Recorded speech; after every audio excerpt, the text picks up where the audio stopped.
पद्म भूषण और पद्म विभूषण रतन टाटा जी नहीं रहे, लेकिन अभी मैं जमशेदपुर में हूँ और जमशेदपुर में भी टाटा मोटर के सामने खड़ा हूँ। टाटा मोटर वो कंपनी है या वो इंडस्ट्री है जहाँ से उन्होंने अपने करियर की शुरुआत की थी और सबसे पहला प्रशिक्षण यहाँ प्राप्त किया था।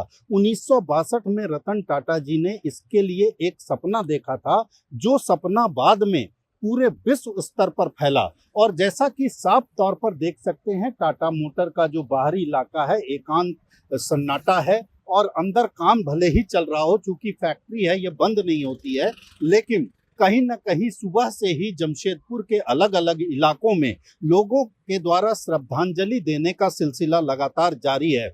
और टाटा कंपनी जमशेदपुर में जो टाटा कंपनी है, ये कंपनी जमशेदपुर की आत्मा है। न सिर्फ जमशेदपुर की आत्मा है, पूरे देश की, झारखंड की आत्मा है। और कई ऐसी यादें हैं जो कि जमशेदपुर के साथ जुड़ी हुई हैं, झारखंड के साथ रतन टाटा जी की जुड़ी हुई हैं। अपोलो अस्पताल का 2018 में शिलान्यास होने वाला था और मैं एक बात बताऊं कि मैं उन सौभाग्यशाली लोगों में से एक हूं जिनको मौका मिला है रतन टाटा जी से मिलने का। और उस वक्त रांची के कांके इलाके में टाटा कैंसर हॉस्पिटल का शिलान्यास हो रहा था।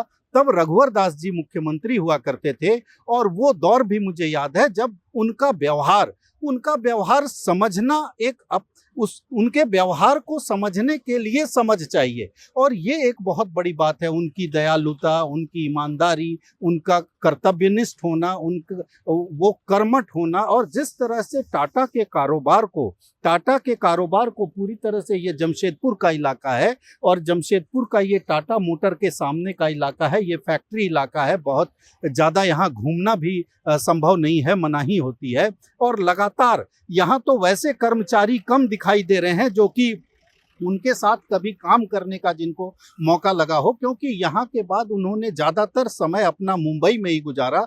लेकिन ये जिस तरह की बातें रतन टाटा के आते जाते कर्मचारियों के जहन में हैं, वो जाए नहीं जा रही हैं। और रतन टाटा जी को सभी लोग बस एक ही तरीके से याद कर रहे हैं कि उनके कर कदमों पर चलकर, उनके बताए मार्ग पर चलकर कम से कम व्यवसाय और जीवन, इन दोनों के सामंजस्य को बहुत बेहतर ढंग से स्थापित किया जा सकता है।